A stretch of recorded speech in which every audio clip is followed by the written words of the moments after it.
you're viewing this now, just like the Wiz Khalifa song says, whenever I'm gone. Um, woo.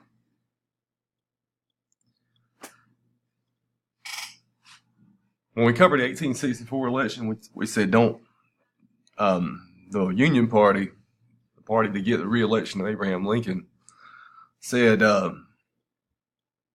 don't change horses midstream. Well, we're on the banks now, and it's time to change horses. I'm gonna make this short and sweet. Most of you probably already know, and I'm making this on Tuesday, but I will tell you guys Thursday. But in case I don't get to see you, I want to tell you bye. I'm kind of a free spirit. It's hard for me to stay in one place for too long, and except for one place, and that was a place where I was there for a long time, and I'm on my way back. And but anyway, I'm gonna be making some lesson plans because you guys are still my kids, and you're still with me, and your scores still reflect me, and my teaching still reflects you. So this is the first day I'm gone, April 29th. And we're going to continue talking about Reconstruction a little bit. And the big concept for today's lesson is discrimination. The essential question: what were the loopholes to keep former enslaved African American men from voting?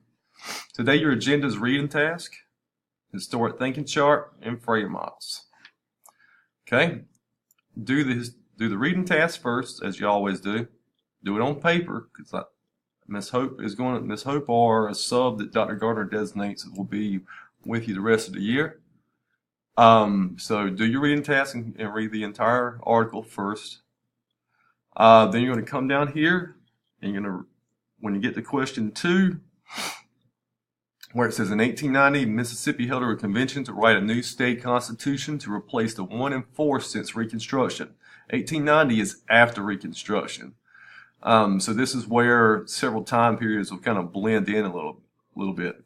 But it says the white leaders of the convention were clear about their intentions. We came here to exclude the Negro, declared the convention president. Because of the 15th Amendment, they could not ban blacks from voting. Instead, they wrote in the Constitution a number of voter restrictions, making it difficult for most blacks to register to vote. So do your historic thinking chart based off this quote right here.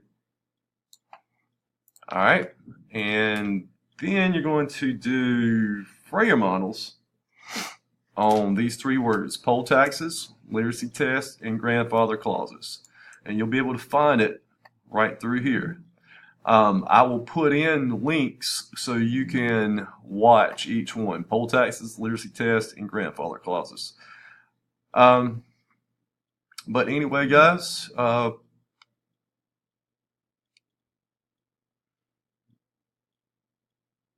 a good rest of the year. I'll be around.